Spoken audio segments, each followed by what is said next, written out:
Hoje vamos discutir alguns tópicos extremamente controversos. E como isto vai para o YouTube, há certas palavras que não posso dizer. Então, só para avisar, vou escrever estas palavras, mas não as vou dizer, porque se as disser, serei censurado no YouTube. Hoje vamos ver como o mal triunfa.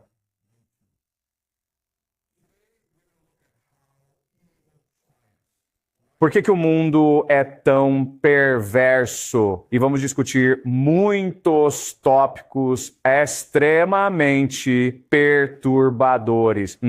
Mas vocês são maduros e é importante que abordemos esses temas para entender como o mundo funciona. Então vamos começar e vamos fazer muita especulação, teorização nesta aula. Portanto, não tomem isto como verdade absoluta. Não acreditem que esta seja a verdade. O propósito fundamental desta aula é auxiliá-los a desenvolver as teorias e as ideias para uma melhor compreensão do mundo. Estas são ferramentas, certo? Isto não é a verdade. Estas são ferramentas. Muito bem. Então, a primeira pergunta que eu tenho para você é o que está acontecendo em Israel? Neste momento, como você sabe, Israel está sitiando e bombardeando Gaza. Você deve ter visto os vídeos nas redes sociais. É algo perturbador, é terrível o que está acontecendo. A palavra que está em questão, a palavra que usamos para o que está a acontecer em Gaza é esta palavra. Você não tem permissão para dizer esta palavra no YouTube, mas essa é a intenção. Aqui, vou argumentar, porém, é que a verdade é muito mais perturbadora do que isso. O que realmente está acontecendo em Gaza é um ritual sacrifício. E isso é algo que se manifesta com bastante frequência ao longo da história humana. Se você realmente se aprofundar e analisar a verdadeira cronologia da humanidade, perceberá que essa ocorrência é notavelmente comum.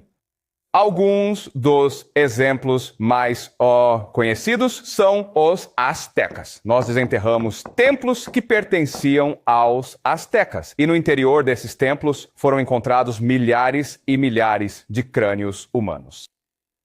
Então, antes de irem para a guerra, eles praticavam sacrifícios humanos. Eles cometiam assassinatos em massa de seus inimigos em público. Os astecas eram muito famosos por isso. Os fenícios e as axixes, especificamente os cartagineses. Nós os discutiremos mais adiante neste semestre, mas os fenícios eram também conhecidos por um tipo muito específico de sacrifício, que é sacrifício infantil.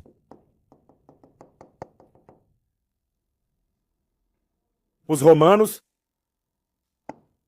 escreveram histórias insultando os fenícios por praticarem esse tipo de sacrifício, mas os próprios romanos também praticavam sacrifícios humanos. O que eles costumavam fazer era que, depois de cada grande guerra, eles capturavam todos os principais líderes, todos os seus inimigos, e desfilavam com eles pelas ruas de Roma. Isso é algo chamado um triunfo. No fim do triunfo, eles reuniriam os inimigos no templo de Júpiter. Júpiter é o deus deles. E então, eles estrangulariam até a morte os seus inimigos. É sacrifício. É sacrifício humano. Não chamaram assim, ok? E meio que disfarçaram. Mas sabemos com certeza que eles fizeram isso. Então, a grande questão que se coloca para nós é: por que será que uma coisa dessas acontece? Por que os astecas fazem isso? Por que os fenícios faziam isso? Por que os romanos faziam isso? E por que hoje os israelenses fazem isso em Gaza? E lembrem-se, o que os israelenses estão fazendo é algo bastante horrível, porque é realmente um tipo de sacrifício. Por quê? Porque 47%, quase metade da população de Gaza tem menos de 18 anos. Portanto, a maioria das pessoas que estão a ser mortas são, de fato, crianças. O que é mais chocante ou flagrante sobre o que está a acontecer em Gaza é que todos podemos ver por nós próprios. É quase como se os israelenses quisessem que nós víssemos tudo isso e que nos odiássemos por completo. certo? Você pode ver em todo o mundo. A opinião popular está se voltando contra Israel. Você tem esses protestos populares em todo o mundo, protestando contra o que está acontecendo na Palestina. Se eles realmente quisessem fazer isso, certo? Existem, na verdade, maneiras muito mais eficazes de se fazer isso. Por exemplo, poderiam simplesmente envenenar a água deles ou poderiam envenenar o ar para que todos em Gaza desenvolvessem um câncer rápido, certo? Nós temos a tecnologia para fazer isso. Então, Israel conseguiria fazer isso de forma tão secreta e ninguém falaria sobre isso. E em 20 anos ou 30 anos, a população de Gaza teria desaparecido por completo. Seria muito secreto, não é? Em vez disso, eles escolhem fazer isso na frente do mundo. E o meu argumento para você é que tudo isso, na verdade, é intencional. Eles querem que o mundo inteiro os odeie, porque ao agirem dessa forma, eles criam o tabu definitivo, certo? Nós achamos isso repugnante e completamente desprezível, então o mundo inteiro se unirá contra Israel. Mas adivinha só, é exatamente isso que a religião deles quer. Dentro do forma extrema da escatologia judaica ou da sua religião, eles acreditam que no fim do mundo, Israel lutará contra o mundo inteiro e Deus ajudará Israel a triunfar no final.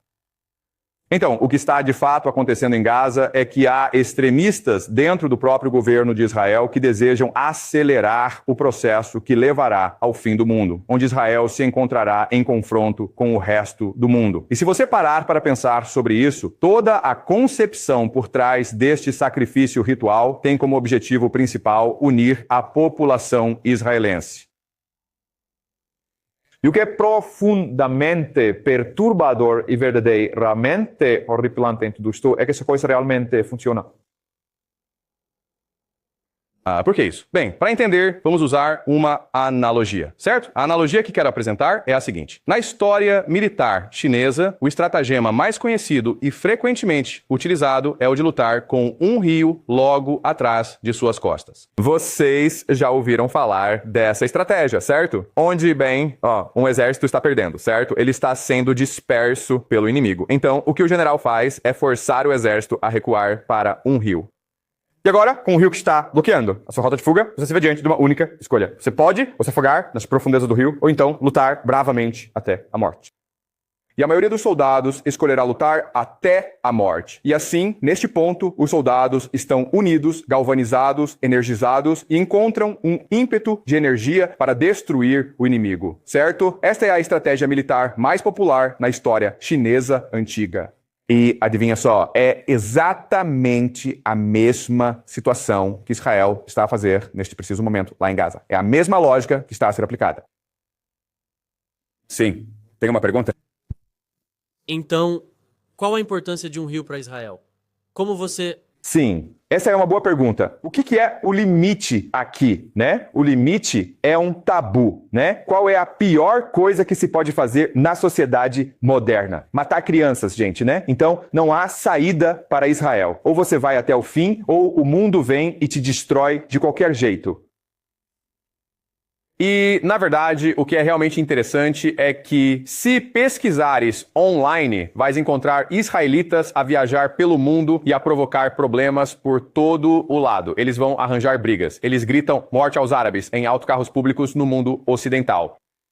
É intencional. Eles querem se unir dividindo o mundo, levando o mundo ao seu fim. Certo? Faz sentido o que estou a dizer? Tudo certo. Então, tudo isto é bastante perturbador. E eu quero desvendar lentamente e depois revelar-vos em detalhe como é que tudo isto funciona, certo? Então, para fazer isto, o que vou fazer é recorrer a uma experiência mental. Ou esse experimento mental é o seguinte: vamos apenas dizer que existe uma ilha. Não sabemos onde ela fica, mas é uma ilha. E não há como escapar dela. E na ilha, bem no centro, há uma colina. E lá é seguro. Mas em todo o resto, você tem esses macacos comedores de carne vagando por toda a parte.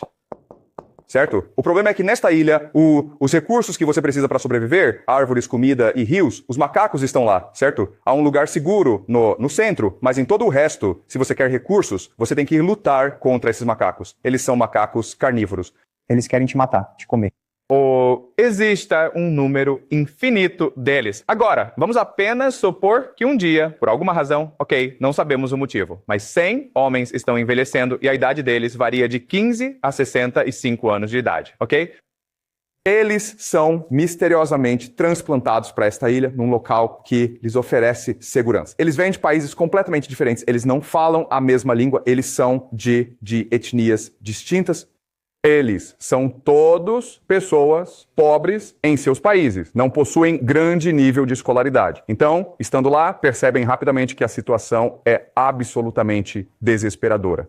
Não há como escapar desta ilha. Estes macacos estão por toda a parte e são guerreiros muito difíceis de vencer.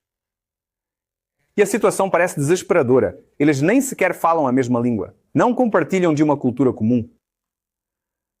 Então, a esta altura, você imaginaria que eles se sentiriam completamente sem esperança e simplesmente se deitariam para morrer. Mas na realidade, o que realmente acontece é exatamente o oposto. O que acontece é que nesta situação tão desesperadora, eles descobrem uma força interior, um propósito claro, um espírito de luta para se apoiarem mutuamente. E o que vai acontecer muito rapidamente, ok? E isto é realmente muito interessante, é que a primeira coisa que eles farão será desenvolver uma linguagem comum. Eles não falam a mesma língua. Alguns falam chinês, alguns falam inglês, alguns falam espanhol, alguns falam russo, não importa. Eles desenvolverão muito rapidamente uma linguagem comum. E então, com essa linguagem comum, começarão a contar uns aos outros histórias de sua origem. E essas histórias se tornarão um mito comum, um mito fundador de por que estão aqui. Eles passam a acreditar que Deus os escolheu para salvar o mundo e é por isso que estão aqui. Então, o que eles farão é, com esta nova religião, eles começarão a desenvolver rituais para reforçar esta religião. Estes rituais incluem sexo.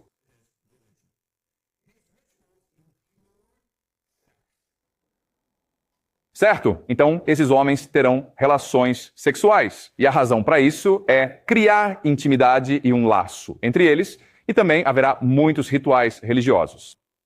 Outra coisa que eles vão fazer é escolher um líder. São cerca de 100 indivíduos. Eles precisam de um líder para os coordenar e organizar. E assim podemos imaginar que, durante a eleição para a liderança, todos se levantam para discursar. Agora, o homem de 65 anos, ele é sábio, tem experiência, tem estratégias, então ele faz um discurso muito poderoso, inspirando a todos e dizendo às pessoas como podem sobreviver contra os macacos carnívoros, certo? Então ele é muito inteligente. Aí, de repente, você tem um homem aqui de 15 anos, ou 16, ou 17, certo? Ele não é uma pessoa articulada. Ele não tem nenhuma ideia. O que ele faz é o seguinte, ele se posiciona na frente de todo mundo. E ele é audacioso, e ele é corajoso, e ele olha para todos sem dizer uma única palavra. Ele mostra a mão a eles, certo? Ele mostra a mão a eles. Aí, do bolso dele, ele tira uma faca, ok? E então, ele corta a própria mão na frente de todas as pessoas. E ele não chora. Ele simplesmente olha para todos como se nada tivesse acontecido. Deixe-me fazer-lhe esta pergunta. Quem é que todos escolhem para ser o seu líder? A segunda pessoa, obviamente, não é? O homem que demonstrou um grande sacrifício, uma dedicação inabalável e uma profunda devoção a todos os outros. O velho tem ideias valiosas e ele se tornará o conselheiro principal do líder. Mas o verdadeiro líder é aquele homem que está mais do que disposto a morrer por todos os outros. E assim sendo, nesta situação particular, o mais corajoso e destemido entre eles se destacará e ascenderá naturalmente à posição de líder. E como consequência direta disso, o que se verificará é que essas pessoas, especificamente estes homens, ficarão profundamente inspirados e completamente devotados à causa. Ainda que sejam fracos, eles aprenderão a desenvolver sua força. Ainda que sejam pobres e sem educação formal, eles aprenderão a ser sábios, a ser astutos e a ser estratégicos. Eles se transformarão de forma radical. E, em última análise, o que acontecerá é o surgimento da ideia de coesão. Coesão como a de irmãos, coesão como a de uma família. Eles se compreenderão, mesmo vindo de culturas distintas, mesmo possuindo origens diversas. Eles se entenderão melhor do que entendem seus próprios filhos e suas próprias esposas. E essa coesão levará a algo chamado sincronicidade. Sincronia. Sincronicidade ocorre quando as pessoas atuam em uníssono, juntos, certo? Então, um exemplo muito simples de sincronia é um time esportivo, não é? Quando você assiste a um jogo de futebol, como aquele time de futebol consegue trabalhar junto? Bem, por causa da sincronia. Porque suas mentes são parecidas. É o que chamamos de mente coletiva. Isso permite que exista algo que chamamos de telepatia. Eles são capazes, literalmente, de pensar e de agir como se fossem uma só pessoa. Então, deixe-me dar um exemplo disso. Digamos que esses homens estão dormindo, mas um deles foi buscar lenha e então é atacado por macacos. Não faz a menor diferença se ele gritar, porque ele está muito longe. Os companheiros dele saberiam que ele está em perigo? Sim, saberiam.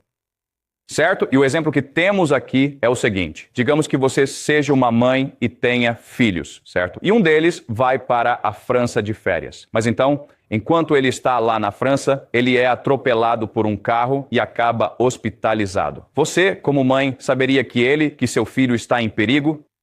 Você sentiria. Ele não te ligou. Você não sabe disso. Mas lá no fundo, você saberia. A resposta é sim. Você saberia. Você sentiria que algo está errado. Você pegaria o telefone e tentaria ligar para seu filho. Você não consegue falar com seu filho. Você ligaria para a polícia, certo? Você não sabe o que está acontecendo, mas algo no seu coração está te dizendo: preciso entrar em contato com meu filho, certo? E é assim que a mente coletiva funciona. É assim que a sincronicidade funciona. Vamos ver outro exemplo. Digamos que um dia são 10 de vocês e estão todos a recolher lenha e de repente são atacados por 100 macacos carnívoros. Há uma ponte que vocês criaram, ok? É uma ponte de corda. 9 conseguem atravessar a ponte sem qualquer problema, mas você é a última pessoa, certo? E todos os macacos estão prestes a cair em cima de você. E você sabe que, se os macacos conseguirem atravessar, seus camaradas estarão mortos. Então, o que você faria diante de uma situação dessas? Sim! Você corta a corda, certo? Você morre. Você nem pensa nisso. Você simplesmente se sacrifica. Porque o que importa não é a sua vida. O que importa é a família. O que importa é a equipe. E sabemos disso porque, na guerra, o que frequentemente acontece é que, na guerra de trincheiras, o inimigo atira uma granada para dentro da trincheira, certo? Não há tempo suficiente para apanhar essa granada e atirá-la para longe. Então, o que os soldados fazem é, eles saltam sobre a granada e absorvem a explosão, matando-se assim. Acontece de maneira instantânea. Ninguém sequer pensa nisso. Você simplesmente age porque o que realmente importa é salvar os seus camaradas e é exatamente isso que acontece.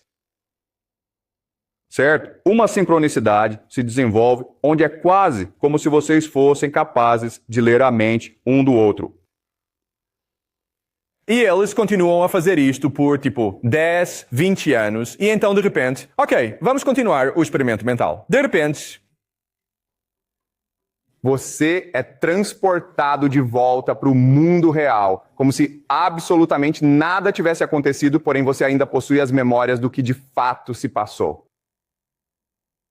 Certo? Isso faz sentido? Certo? Vocês passaram 20 anos de inferno na Ilha dos Macacos. Desenvolveram a capacidade de trabalhar em conjunto, agora possuem uma mente coletiva. Estão muito energizados, muito inspirados, muito motivados. Tem uma nova religião só para vocês. Agora, de repente, são todos transportados de volta para o vosso Mundo real, sua vida velha, certo? E o que aconteceria agora? Bem, o que aconteceria é que os 100 de vocês iriam querer se juntar novamente, certo?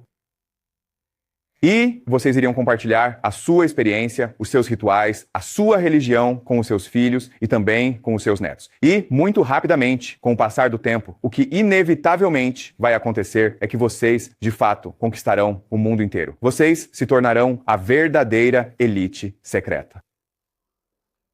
O mundo é de vocês. Pode haver presidentes, pode haver pessoas muito famosas, mas secretamente são vocês que estão no controle. Os seus filhos, os seus netos e os seus bisnetos herdarão esta herança. E são eles que realmente controlam o poder no mundo. Isso faz sentido? Certo. Sim. Pergunta aqui. Se a gente, quando a hora, se essa pessoa realmente voltasse pra realidade, e se naquele momento já tivesse um líder que, você fosse só um camponês, mas não um líder. Certo, sim. Essa é a sua pergunta. Eu já te falei isso, tá? Na superfície, há líderes, mas o poder real são vocês. Certo? E eu vou explicar o motivo. Tudo bem? Agora, o que também é bastante interessante é que, enquanto você estiver nesta ilha, você acabará desenvolvendo certos rituais que são bem estranhos, mas que se tornam importantes se você quiser manter a unidade, certo? Então, por exemplo, um desses rituais mais peculiares é o ritual fúnebre. O ritual fúnebre. A ideia aqui é que quando alguém se sacrifica, você faz um funeral enorme para celebrar essa pessoa. E isso pode envolver você cortar essa pessoa em pedaços diferentes e comê-la, certo? Mas você desenvolverá rituais realmente estranhos. Ok. Isso faz sentido? Ok. Então, eu vou responder a uma pergunta. Por que esses caras estão no comando e não os verdadeiros líderes da sociedade? Mas primeiro, quero dar algumas analogias históricas sobre isso, ok? Como vocês sabem que o que estou dizendo está correto? Bem, vamos ver certas analogias dele na história.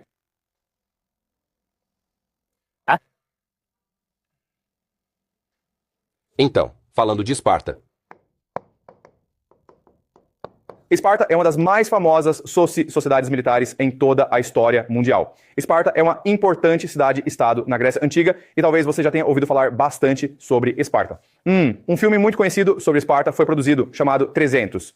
Não sei se vocês já viram o filme 300, mas 300 é sobre 300 soldados espartanos que estão lutando contra milhões, não milhões, mas centenas de milhares de soldados persas. A Pérsia está invadindo a Grécia continental. Eles lutam num lugar chamado Termópilas, a Batalha das Termópilas. E este é um desfiladeiro para a Grécia continental. Os gregos têm que manter essa posição se quiserem evitar a invasão, certo? 300 soldados espartanos, apoiados por milhares de outros soldados gregos, fazem uma última resistência neste desfiladeiro. Eles são oprimidos pela invasão persa e, em vez de fugir, como a maioria das pessoas, os 300 soldados fazem uma última resistência. Seu líder é Leônidas e ele lhes diz: lutaremos até a morte. Todos eles lutam até a morte e todos são massacrados. E os persas pegam a cabeça de Leônidas, cortam-na e a espetam numa lança para avisar os gregos: nós somos impiedosos. Eventualmente, os gregos, inspirados pelo sacrifício de Leônidas, eles irão repelir a invasão e destruir os invasores. Então, como é que nós obtemos essa cultura? Certo? Bem, o sistema educacional dos espartanos é realmente interessante. É bastante perturbador, na verdade. Então, meninos jovens, com 5 e 6 anos, são levados de suas casas e colocados numa escola administrada por meninos mais velhos. Certo? Então, os meninos mais velhos têm talvez uns 10, 11 anos, e o que acontece, como podem imaginar, é que os meninos mais velhos batem muito nos mais novos, certo? Desde o primeiro dia, não há educação, eles não estão aprendendo nada. Tudo o que está acontecendo é que os meninos mais velhos estão simplesmente batendo muito nos mais novos. Mas como isso está acontecendo, nós chamamos isso de trote. Certo? E isso acontece, na verdade, com bastante frequência entre as fraternidades e as equipes esportivas. Eles são Quando eles estão apanhando para valer, isso fortalece a solidariedade, fortalece a irmandade. Então, esses meninos pequenos, que têm 5 e 6 anos de idade, eles aprendem a amar uns aos outros, porque somente ao se ajudarem mutuamente é que conseguem sobreviver à brutalidade, entendeu? Então, o que acontece é que quando eles têm 11 e quando completam 11, 12, 13 anos de idade, quando atingem a puberdade, e isso é algo realmente muito interessante, eles passam a ser mentorados, certo? Mentorados por um soldado mais velho, um soldado espartano mais experiente, que talvez tenha uns 28, 29, 30 anos, mas que já tem uma família. Eles se tornam amantes. Eles têm relações sexuais um com o outro. E isso constrói uma forte solidariedade no grupo, certo? Então, durante essa fase de iniciação, esses jovens rapazes aprendem a confiar uns nos outros de uma forma muito profunda. Eles aprendem a criar laços uns com os outros. Durante a fase de mentoria, estes jovens aprendem a pensar como um coletivo, certo? Eles aprendem a fazer parte de um grupo maior. Depois, quando eles completam 18 anos, eles se formam, certo? E para poderem se formar, o que eles fazem é o seguinte, eles têm uma missão. Então, os espartanos possuem escravos chamados ilotas, certo? São simplesmente pessoas que eles conquistaram e que agora trabalham como escravos nos campos para eles, sabe? Eles são como se fossem servos. Então, há muitas regras para os ilotas. Uma regra importante é o toque de recolher. Se estiver escuro à noite, não pode sair de casa. Se você estiver fora de casa à noite, você pode ser executado, certo? Então, como uma missão de formatura, esses jovens soldados se escondem nos campos à noite, certo? Eles se escondem nos campos e esperam o sol se pôr para que fique escuro e procuram por elotas que estejam voltando porque estão atrasados. E o que eles farão é se esgueirar por trás do elota e cortar suas gargantas, certo? Isso é basicamente um sacrifício. Certo? E o sacrifício é humano. Os espartanos também faziam isso. É uma prática muito comum. E o que isso faz é construir a coesão do grupo, levando à sincronicidade. Apenas havia milhares e milhares de cidades-estado na Grécia. Só Esparta fazia isso. E isso fez com que todos pensassem que Esparta era repugnante. Todo o mundo odiava Esparta, mas isso manteve Esparta unificada. E foi isso que a tornou a potência militar dominante na Grécia naquela época, certo?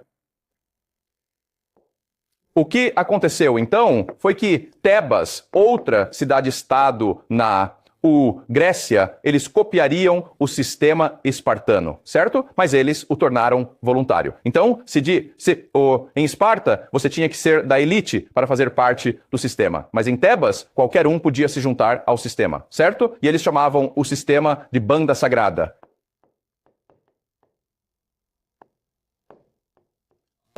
De um grupo de 300 soldados. E eles eram, mais uma vez, amantes, entendeu? Mas isso é muito importante para vocês entenderem. Nesta época da história, não há conceito de homossexualidade. Era perfeitamente permissível. Ninguém se importava se você fizesse sexo com homens, com animais ou com o que quer que fosse, entendeu? Não era um grande problema. Isso veio muito depois, nos tempos modernos. Naquela época, não se considerava a homossexualidade, não era um conceito, certo? Se você está no campo, se está na guerra por anos e não há mulheres por perto, você vai ter relações com outros homens. É algo muito natural, certo? Não significa que você seja homossexual, certo? Então, a Banda Sagrada de Tebas se tornou a principal potência militar depois de Esparta, certo? É conhecida como a Banda Sagrada.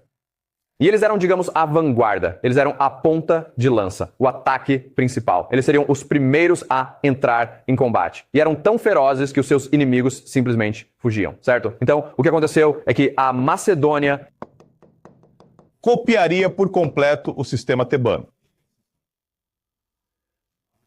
Quem é o macedônio mais famoso do mundo? Vocês sabem. Qual macedônio é o mais famoso de toda a história da humanidade? Vocês conhecem o nome, mas talvez não saibam que ele é macedônio. Alexandre o Grande, certo? O pai dele é Filipe II. Filipe II foi quem realmente construiu o maior exército do mundo, o exército macedônio. E foi Alexandre o Grande, seu filho, quem levaria este exército e conquistaria a Pérsia, certo? Aprenderemos isso mais tarde. Mas Filipe II aprendeu. Ele aprendeu tudo isso de Tebas.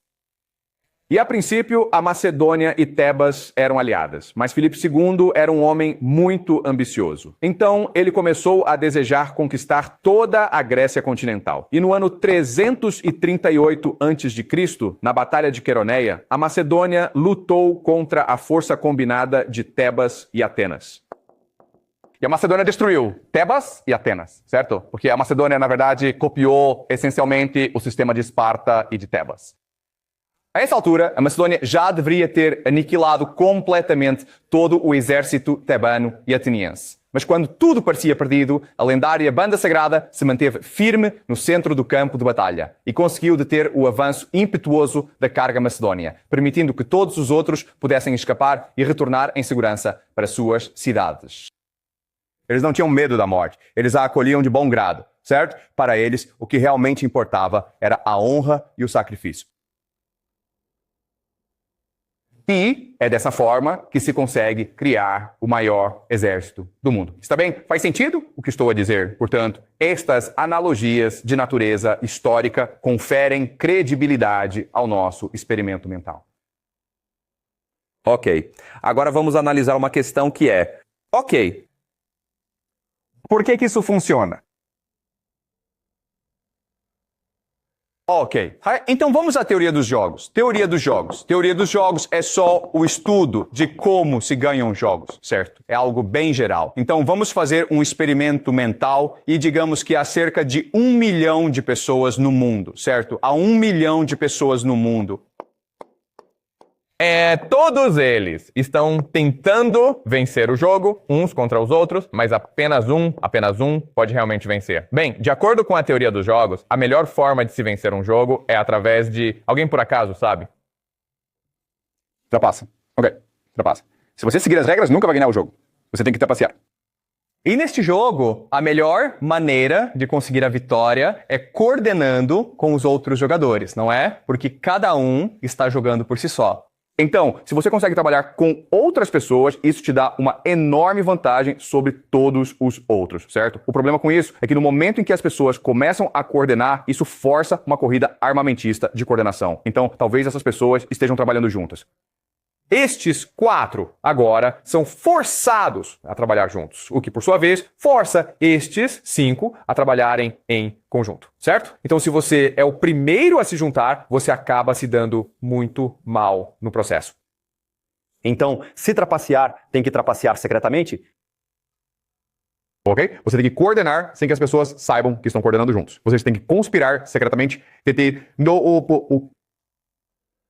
certo? E há diferentes formas de colaborar secretamente, ok? Então, vamos ver alguns exemplos. A família é um exemplo, certo? De coordenação e sincronia. Outro exemplo é a religião.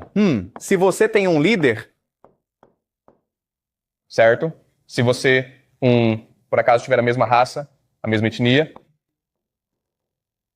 vocês têm uma língua semelhante. Ok, então estes são exemplos de como vocês fazem as pessoas coordenarem juntas. O problema é que todas essas coisas são óbvias para as pessoas, o que as obriga a agir da mesma forma, certo? Mas existe uma estratégia que você pode empregar, que lhe permite coordenar-se em segredo e derrotar todos os seus inimigos. E essa estratégia é chamada transgressão.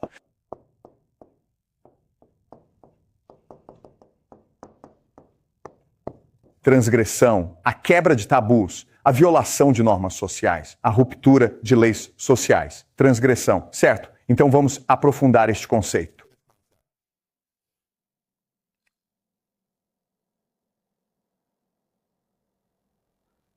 Certo. Então, a ideia é a seguinte. A teoria é que quanto mais você transgride, esse é o nível da transgressão.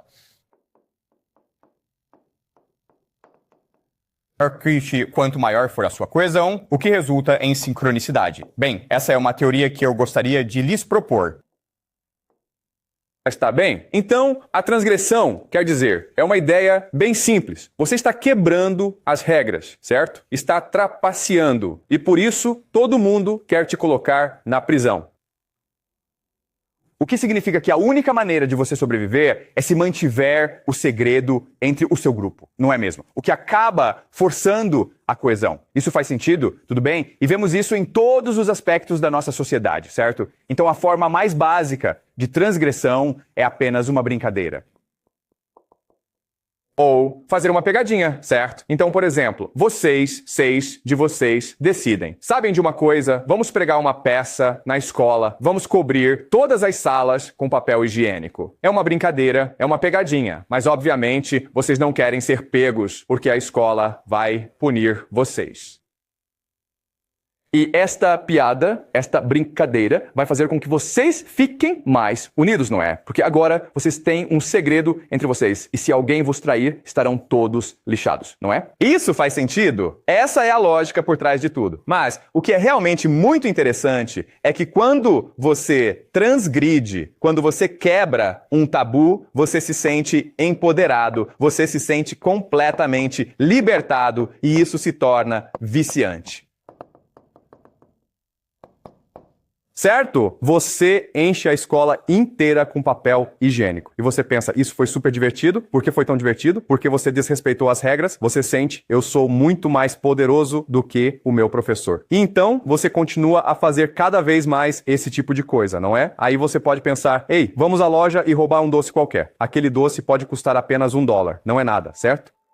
Mas você tenta e se sente aterrorizado, você é tomado pela dúvida, você é dominado pelo medo, desculpe. Então, este é o som que nos avisa que deveríamos ir para o intervalo. Mas, novamente, não fazemos intervalo nesta aula, certo? Então, peço desculpas. Não vamos fazer uma pausa. Vamos continuar, ok? Mas é esse o som. Ok. Então, Você está aterrorizado porque sua mãe, seus professores, todo mundo te disse que roubar é errado, não é? Mas quando você realmente vai lá e faz, como você se sente? Você se sente energizado, você se sente libertado, você se sente empoderado. E se seus amigos estivessem com você, como? A amizade se torna muito mais unificada, muito mais coesa, muito mais sincronizada. Isso faz sentido? E agora você quer dizer, Dudu, vamos quebrar mais regras. Vamos ver o que acontece se quebrarmos mais e mais regras. E você continua, porque é viciante. E no fim das contas, há uma transgressão que é o tabu supremo, que é o quê? Vocês sabem? Pois é. Não é? Isto não é?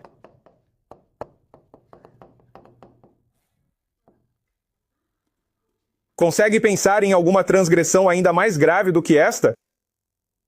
É por isso que o fazem, porque se sentem empoderados. Libera energia. Eles fazem porque acreditam que quando você faz isso, libera energia divina. E quando você realmente faz isso, ok? Pessoal, não estou dizendo para vocês fazerem isso, ok? Por favor, não façam isso, ok? E, por favor, tenha isso em mente, ok? Isso é pura maldade. Não deveríamos estar fazendo isso. Mas quando você realmente vai e o faz, aqueles que conseguem, eles sentem como se fossem agora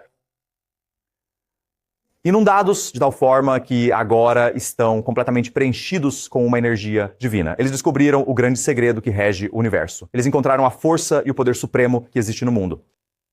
Outra transgressão, que não é tão ruim assim, mas é bastante grave, é a ideia de incesto, não é verdade? E existem sociedades secretas por aí, meus amigos, que praticam isso. E sabem de uma coisa, pessoal? Eu detesto ter que vos dizer isto, ok? Mas eles fazem isso em público, na frente de toda a gente, porque isso cria tanto a unidade do grupo, a sincronia e liberta nas suas mentes uma energia divina. Eles têm agora acesso direto a Deus. Se você quer saber o que as sociedades secretas fazem, bem, pois é. Isto, ok? E, novamente, este é apenas um pequeno grupo de pessoas, mas agora sabemos por que essas pessoas controlam o mundo. Porque são capazes de guardar segredos, porque são mais motivados que todos os outros e são capazes de trabalhar juntos de uma forma que lhes permite alcançar o poder supremo. Esses líderes, entende? Esses líderes que vocês veem, eles são fantoches. Eles são apenas a fachada. O poder real são as sociedades secretas que praticam esses rituais. E, novamente, não estou dizendo que esta é a verdade. Estou apenas dizendo que esta é uma possível teoria sobre como o mundo funciona, certo? Porque esta é uma aula de especulação. Esta é uma aula de teoria. Não pensem que esta é a verdade, ok? Mas você pode pensar em como funciona e se perguntar: Explica o mundo? Certo? Tudo bem. Tendo explicado isso, o que eu quero fazer agora é entrar na teoria profunda do porquê isso está acontecendo, certo? Então, se você conversar com essas pessoas e elas forem honestas com você, elas vão te dizer que quando fazemos isso, acessamos Deus e Deus nos dá poder divino, porque elas são supersticiosas e são estúpidas, certo? Só porque são da elite, só porque são pessoas poderosas, não significa que sejam espertos. Na verdade, são meio estúpidos se você os conhecer, tá? Mas, vou explicar como este sistema funciona e quando eu explicar, fará sentido. Certo? Mas estamos todos entendendo o que está acontecendo até agora, pessoal. Tudo bem? Eu sei que essa situação é perturbadora e sei que provavelmente serei banido do YouTube por causa disso. Mas é muito importante que façamos isso, certo? Tudo bem. Então, agora vou explicar a teoria de por que isso está acontecendo, como a transgressão consegue liberar energia divina, certo? Então, Kant. Nós vamos analisar alguns grandes pensadores e eles são pensadores realmente profundos e vamos nos aprofundar mais neles ao longo deste semestre, mas eu vou apresentá-los, certo? Então, Kant. Lembre-se da nossa primeira aula, Kant tinha uma teoria sobre como o mundo realmente funciona. Não existe uma realidade objetiva que nós vemos, entenderam? Então, antes, a suposição era que nós apenas absorvíamos a realidade, certo? Mas Kant afirma que nós somos seres ativos. Desculpa. Vamos esperar por isso.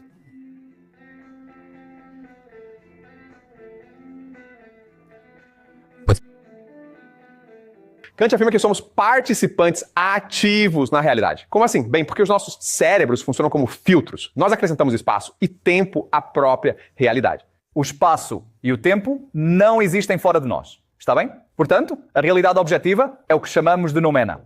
Está bem? As coisas em si mesmas. Não se preocupem tanto com esses nomes, mas esta é, de fato, a realidade objetiva. O que acontece é que, através dos nossos filtros, nós interagimos com os números, e isso acaba por criar algo que chamamos de fenômenos, ou seja, as coisas que realmente vemos, os fenômenos, propriamente ditos. Compreendem? E esse é o mundo que nós conhecemos. Os números que nós nunca, jamais poderemos conhecer. Essa é a teoria de Kant. Está bem? E isso tem sido confirmado pela neurociência. Então, este é basicamente o modelo mais preciso do mundo que nós temos à nossa disposição. O problema, no entanto, é que a concepção de mundo de Kant, tal como ele a apresenta, levanta 3 questões fundamentais. Certo! A primeira pergunta é: o que é o noumena? Kant diz que nunca saberemos, mas ainda queremos, ok? Essa é a primeira questão. A segunda pergunta, então, é: quem nos deu estes filtros, não é mesmo? De onde é que vêm os nossos filtros? Como funcionam as nossas mentes? E quem as criou, afinal de contas? Essa é a segunda questão. A terceira questão é: se estamos todos a ver o mundo através da nossa própria perspectiva, como podemos ter a certeza de que estamos a ver o mesmo mundo? Como é que as nossas percepções do mundo se alinham? Então, Kant cria esses problemas. Hegel, que vem depois de Kant, Friedrich Hegel, a propósito, ele propõe uma solução para isso, para esses 3 problemas. E o que ele diz é o seguinte, e isso é realmente muito importante para nós entendermos, é que o número é o Geist. O Geist é difícil de traduzir. Nós costumamos traduzir isso como espírito, certo? Então, o que Hegel estava dizendo é que o mundo do espírito é o que, de fato, cria o mundo material. Nós somos apenas a casca, a parte externa. O que realmente importa, o que tem valor, é o mundo do espírito. Agora, é de suma importância que se compreenda o conceito do Geist, certo? E, mais uma vez, é uma palavra alemã, mas não existe uma tradução literal ou exata em inglês para ela. Então, é melhor ver Geist como uma combinação de 3 palavras que derivam de Geist, ok? Essas 3 palavras são Ghost, Geyser. E a ideia principal, está bem? Então, estas 3 palavras inglesas são derivadas da palavra alemã Geist, certo? A maioria das palavras em inglês são, na verdade, de origem alemã. Desculpe, não a maioria das palavras, mas muitas palavras, certo? Ok, fantasma é só uma realidade paralela que existe ao nosso lado, né? Um mundo espiritual. Esse é o primeiro conceito fundamental. Um geyser é meramente uma força poderosa que está explodindo, se formando ou se expandindo. Então, este Geist está em constante expansão e transformação. Geist. Geist significa a essência das coisas, o âmago das coisas, certo? Então, a verdadeira verdade no mundo é o Geist. Não o que vemos, mas o que é invisível para nós, certo? Essa é a ideia do Geist. Faz sentido? Agora, com o Geist podemos responder a todas as 3 perguntas. Os números, o mundo real, é na verdade um mundo espiritual, não um mundo material. É o Geist que é responsável por nos dar esses filtros. E porque estamos todos vendo o mundo pelo Geist, Nós vemos o mesmo mundo, não é verdade? Então, agora isso nos coloca diante de um novo problema. De onde, afinal, veio o Geist? que é o Geist. Certo. E aqui vamos dar uma olhada em Platão e Dante. Certo? Então, o que eu quero dizer é o seguinte. Novamente, esta é uma teoria bastante profunda. E vamos nos aprofundar mais nela à medida que o semestre prossegue. Mas, por enquanto, eu só quero apresentar a vocês a ideia principal, ok? Então, isso vem de Platão e de uma religião chamada gnosticismo. Certo? Os gnósticos. Gnóstico significa apenas conhecimento, certo? Então, no início, o Big Bang, a força é a mônada, ou o certo? Há diferentes nomes para esta coisa, ou nous. Pense nisto, por favor, como sendo a divindade suprema, está bem? O Big Bang, a própria força, como se fosse o Sol, quase, entende? O Sol espiritual de todo o universo. O nous opera através da respiração. Quando ele respira, ele faz vibrar o seu poder divino. E por meio disso, ele dá origem a novas criaturas, que são chamadas de díades. As díades são, na verdade, apenas pares de forças, certo? E essas díades, então, criam realidades diferentes. Tudo bem? Então, realidades diferentes estão sendo criadas através dessa inação. E, eventualmente, você chega à Terra. Certo? Então, em outras palavras, o que Platão e os gnósticos estão nos dizendo é que o Geist é um mundo multicamadas, multidimensional, que acessamos o tempo todo. Certo? Faz sentido? E a Terra, o que vemos, é apenas a camada mais externa neste...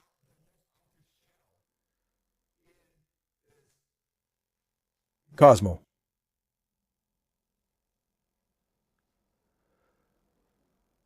Está claro para vocês? Tudo bem. Então, a questão agora é: qual é o propósito da vida no mundo? E o que Platão diz é que o propósito da vida neste mundo é retornar à mônada.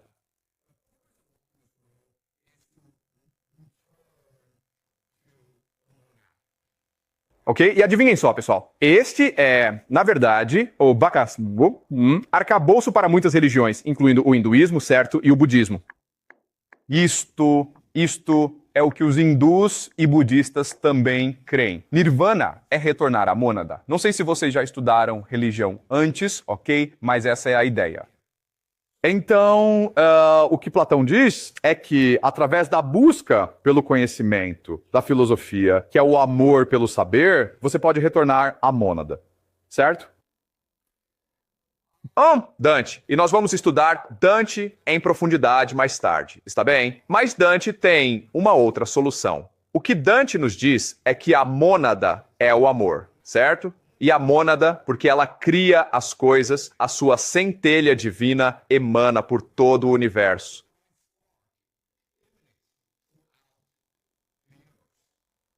Certo? Então, existe uma faísca divina dentro de nós. E essa faísca divina é o que chamamos de amor. Portanto, somos capazes de amar as pessoas, as mães amam os seus filhos.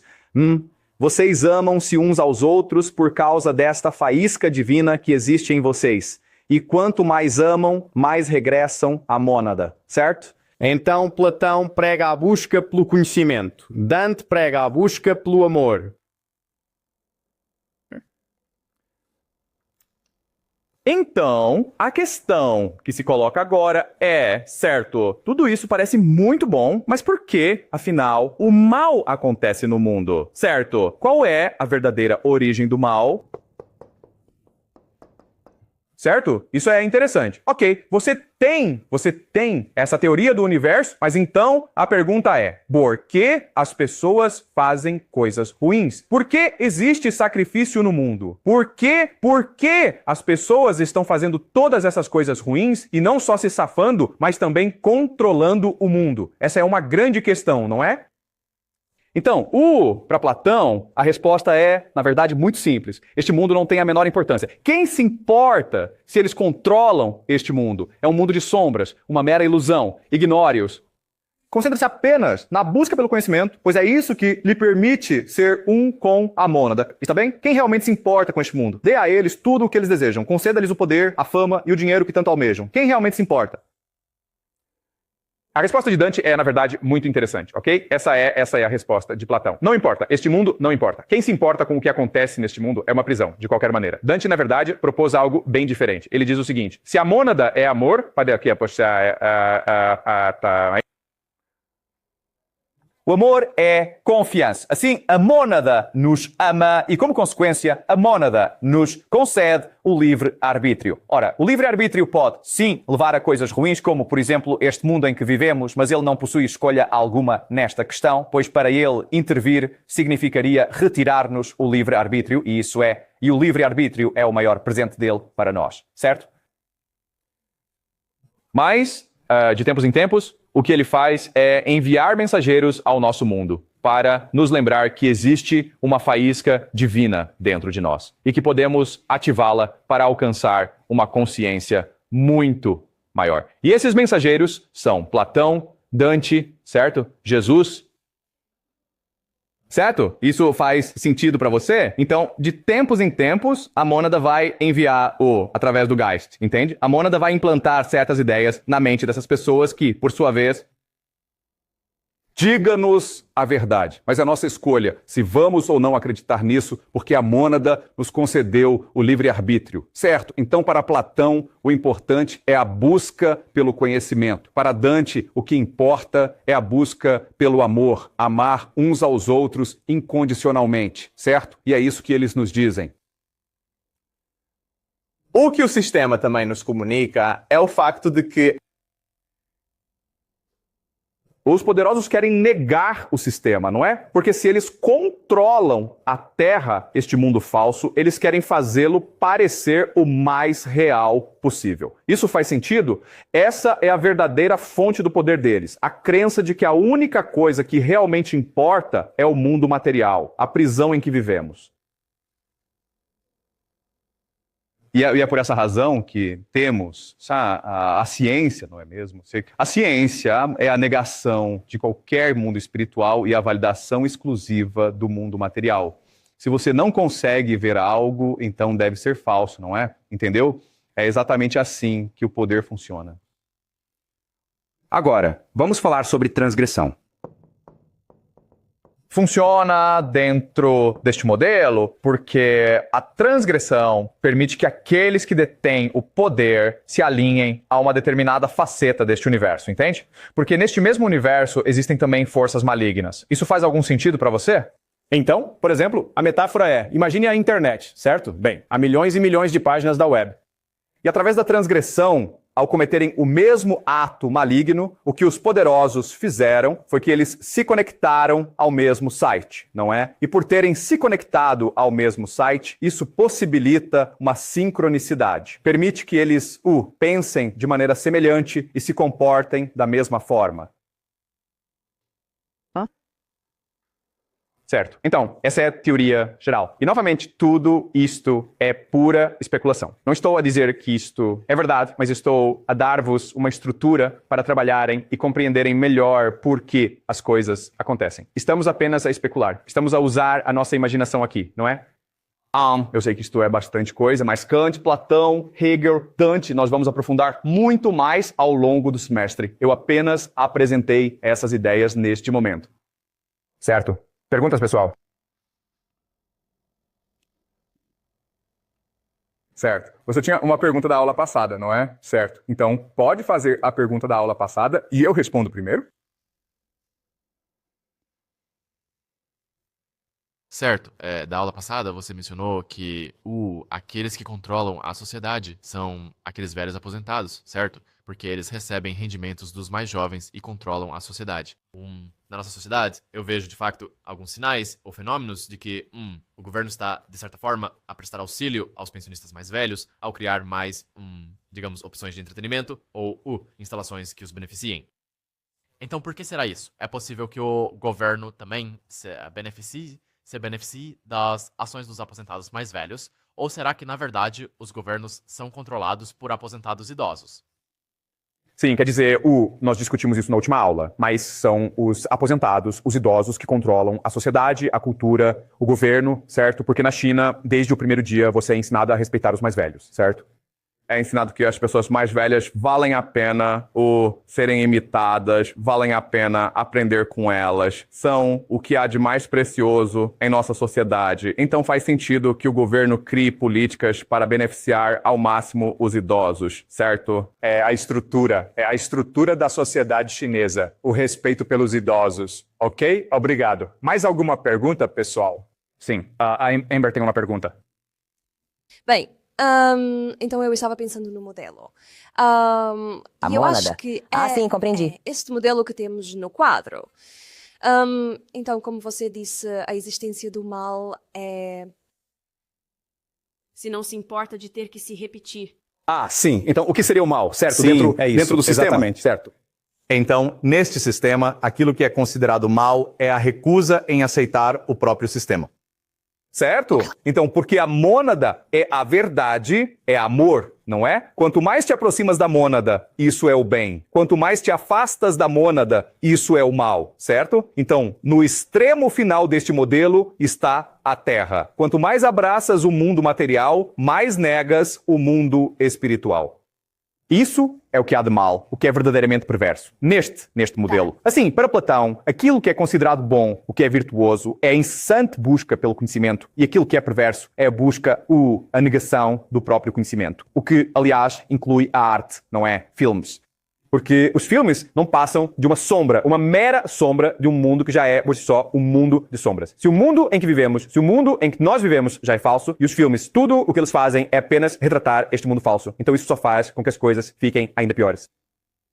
Certo? E para Dante, pause. Tudo aquilo que nos permite, pause, cultivar mais amor, pause, isso é bom, pause. E o que nos leva a sentir menos amor, pause, isso é mal, pause. Certo? Então, só para dar continuidade a isso. E se, como já havíamos comentado antes, o sacrifício pode ser visto como uma forma de unir pessoas, cria coesão. E com coesão... Sim. E isso liberta energia divina, porque estás a aceder a uma parte deste modelo. Então, sim, faz sentido? Sim. Então, certo? E é por isso que, enquanto fazem este sacrifício, eles estão a adorar um determinado Deus, certo? Então, o sacrifício é parte integrante da sua religião. Não é feito de forma independente. Eles têm um enquadramento religioso para o sacrifício, e é por isso que o fazem, não é? Eles não fazem sacrifício pelo sacrifício em si. Eles sacrificam como uma consumação da sua religião, porque é isso que a religião deles exige deles, certo? E porque, então, eles estão adorando um Deus. Eles estão sacrificando essas pessoas para enviar a este Deus. Certo? Então, eles estão acessando uma parte deste modelo que é uma parte mais inferior, ok? E existem, sim, seres malignos neste modelo também, não é? Mas eles baixam. Então, ao ser mau ou, praticar más ações, nós acabamos por, desde que isso cria amor, na teoria de Dante, isso nos aproxima, em última análise, do... A mônada, sim. Mas o mal que agora percebemos é construído pela nossa sociedade atual, então... Sim, então o que Dante está dizendo sobre a nossa sociedade atual é que ela é, antes de tudo, anti-amor. Ela não permite que as pessoas se amem. Por exemplo, a escola, certo? Sem a escola, seus pais se importariam apenas com a sua felicidade. Mas por causa da escola, os pais se importam com suas notas e se você consegue entrar ou não numa faculdade americana de elite. E se você vai conseguir ou não ter um bom emprego. E por isso, os pais negam o seu livre-arbítrio. Eles negam a sua capacidade de agir. E, como resultado, você não se sente amado, não é mesmo? Então, é exatamente isso que Dante argumentaria. Nossa sociedade é anti-amor, porque a forma como ela é construída não permite que os relacionamentos humanos normais floresçam, não é? Num relacionamento normal, seus pais simplesmente deixariam você fazer o que quisesse. Eu acho, sabe? Sim, é exatamente isso. Mas porque eles pensam, não, se eu te deixar fazer o que quiser, não vais bem na escola e não vais conseguir um emprego e depois vais virar, sei lá, desempregado e viciado em drogas, quem sabe? Certo? Está não bem. é? É assim Compreendo. que eles pensam? Faz sentido? Sim, então a negação do livre-arbítrio é contra o amor e, consequentemente, é má e... Isso acaba limitando... Sim, isso te impede de se aproximar do Monad. É Certo, isso mesmo. ótimo. Exatamente. Muito obrigado. Com certeza. Mas exatamente como a Amber aponta que o mundo em que vivemos é anti-amor, mas qual seria então o propósito de não nos permitir aproximar da mônada?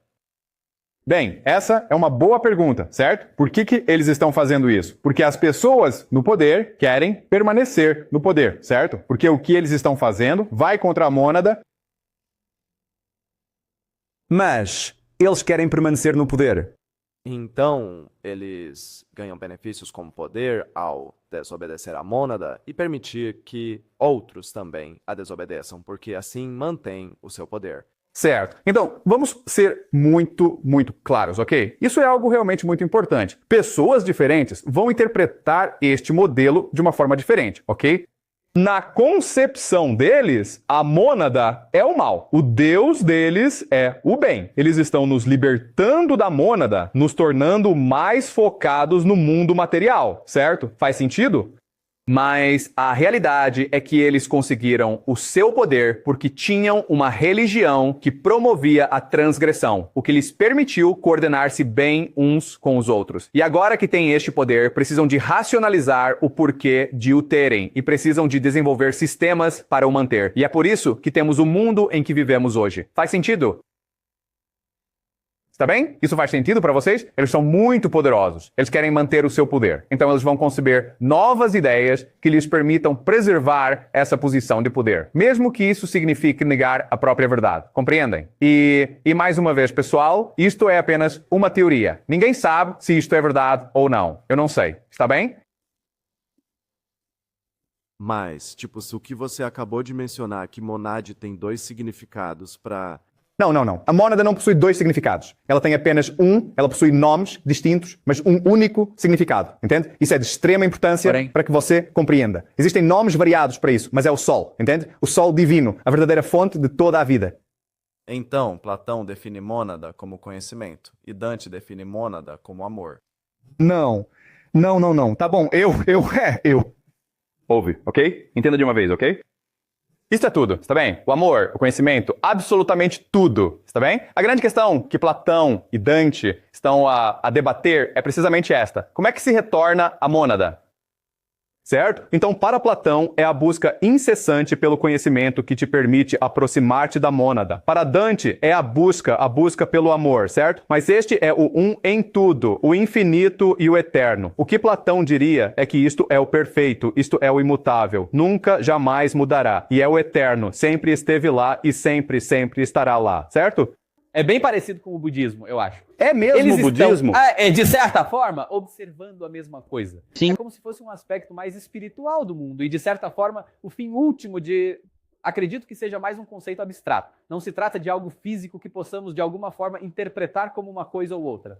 Sim, isso é exatamente budismo e hinduísmo, certo? Então, é muito interessante como diferentes tradições religiosas, atuando em diferentes localidades, têm a mesma concepção do mundo, do universo. E então, podemos dar a outra pessoa a oportunidade de falar, por favor? Certo. Então, pode outra pessoa fazer uma pergunta? Olha, eu sei que você está muito entusiasmado, mas às vezes é bom dar um passo atrás e absorver bem a ideia, certo? Então você fez muitas perguntas, mas vá para casa, reflita um pouco mais sobre isso, ok? Isso faz sentido para você? Ok. Alguém mais gostaria de fazer perguntas? Tá bom, mais uma pergunta, tá bom. Então, tipo assim, só pra gente confirmar uma coisa aqui. Platão e o Dante nos fornecem, digamos assim, a maneira, o caminho, pra gente conseguir abordar a ideia do nômade, não é mesmo? Tá. Pode repetir a pergunta. Eu não... Eu quero confirmar se Platão ou Dante, eles... Porque Platão disse que para adquirir conhecimento e Dante disse para buscar o amor. Então isso abre o caminho para nos aproximarmos da mônada, certo? Então, a mônada na concepção de tudo é a mesma coisa, ok? Ela é a fonte de tudo. Platão e Dante estão propondo diferentes formas de se aproximar dessa mônada, não é? Para Platão, é como dedicar a vida a aprender matemática, em especial geometria, pois ele crê que é a verdadeira linguagem do universo, a linguagem secreta do universo.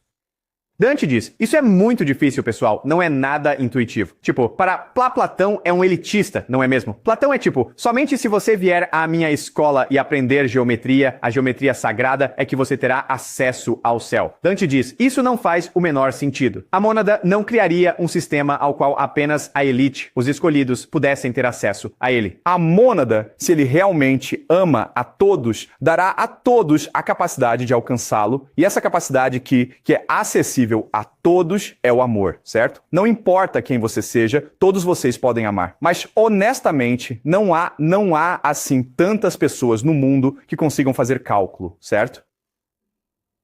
Certo. O Platão, tipo, você tem que fazer cálculo. Platão, tipo, e o Dante, tipo, isso é ridículo. É a coisa mais ridícula do mundo. Tudo bem? Isso faz sentido agora? Tudo bem. Mais alguma pergunta, pessoal? Na verdade, eu tenho uma. É tipo, por que muitas outras religiões e, sabe, Platão ou Dante chegaram à mesma percepção da mônada? Tipo, por que isso? Tipo, vem de lugares diferentes no mundo, de regiões diferentes, mas por que todos eles têm meio que a mesma coisa sobre sabedoria ou conhecimento em geral? Sim. Então, bem, essa é uma pergunta muito boa e a resposta é o Geist, certo? A questão é, de onde vêm os nossos pensamentos e para onde eles vão? Você realmente acha que é o nosso cérebro que produz pensamentos? Por que será que com o mesmo cérebro, certo? A mesma estrutura neurológica, mas temos ideias tão diferentes? E por que eu tenho tantas ideias e você e outros têm ideias tão limitadas? Biologicamente não podemos explicar, certo? Nunca explicamos isso. Então, se você estuda neurociência, uma coisa que eles nunca, jamais perguntarão é: de onde vêm os nossos pensamentos? O que é estranho, porque essa deveria ser a pergunta mais básica, não é? É a primeira pergunta que você faz, mas eles nunca perguntam isso. Por quê? Não conseguem. E a resposta, a possibilidade é que o Geist existe e as nossas ideias vêm do Geist. E quando pensamos em ideias, elas voltam para o Geist, não é? É um fantasma. Está conosco e não está conosco.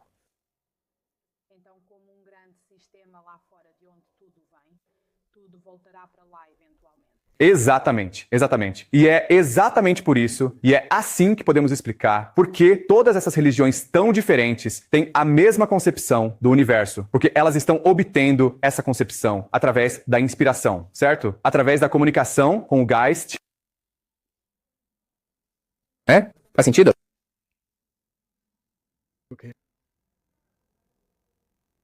Eu acho que isso faz muito mais sentido do que, as sinapses em nossos cérebros, sabe? Elas disparam juntas e elas batem e tipo, temos uma ideia. Eu não sei.